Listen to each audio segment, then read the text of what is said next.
नमस्कार, मैं सलोनी नामदे और आप देख रहे हैं केसरी उजाला न्यूज।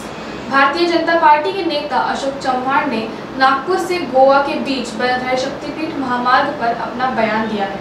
उन्होंने कहा कि इस हाईवे का काम रोकने में सरकार की सकारात्मक भूमिका है। उन्होंने और भी क्या कहा, आइए जानें। महामार्गा संदर्भामध्ये ज्या लोकांच्या भावना होत्या आणि त्यांना पत्रही दिलेलं आहे। राज्याचे उपमुख्यमंत्री देवेंद्र फडणवीस आणि या विभागाचे मंत्री यांच्याकडे काम आहे दादा भुसे, तर माझं दोघांशी बोलणं झालेलं आहे।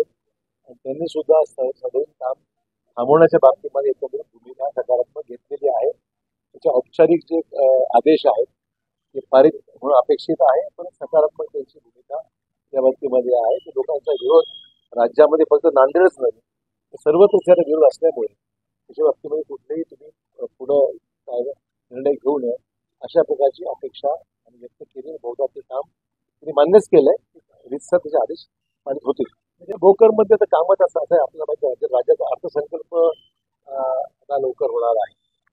28 तारखेला अर्थसंकल्प आहे। नांदेड जिल्ह्यामध्ये जे महत्वाचे प्रकल्प आहेत त्या प्रकल्पाला आवश्यक तो निधी जो आहे ती तरतूद झाली पाहिजे, त्यापेक्षा पुढचे कामं होणार नाही आणि म्हणून त्या कामासंदर्भामध्ये नांदेडचे प्रस्ताव मंत्रालय स्तरावर पाठवून दिले गेले पाहिजे।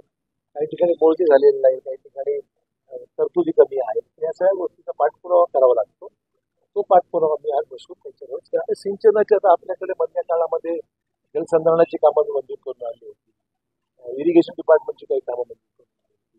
त्या कामाला तरतुदी ज्या आहेत त्या अधिकच्या पैसे आहेत, आज अजून पैसे त्यांना जे लागतील वर्षभरामध्ये ते पैसे आवश्यक आहेत, त्यासाठी चर्चा करण्याची कार्यपद्धती जी आहे ती अधिक सोपी व्हावी याकरता केंद्र सरकारने सुरुवात केलेली आहे आणि मला अपेक्षा आहे येणाऱ्या अधिवेशनाच्या कालावधीमध्ये हा विषय सुद्धा घेऊन सभागृहामध्ये या बाबतीत चर्चा निश्चित केली। हे सर्वत्र असं जनरल म्हणता येणार नाही, काही ठिकाणी मिळाली आहे, काही ठिकाणी मिळाली नसेल तर पैसे येत राहतात। पण मला वाटतं की राज्यामध्ये शेतकऱ्यांना दिलासा द्यायचा असेल तर पैसे जेवढे लवकर येतील त्याचा उपयोग पेरणीकरता उपयोग होऊ शकतो असं मला वाटतं।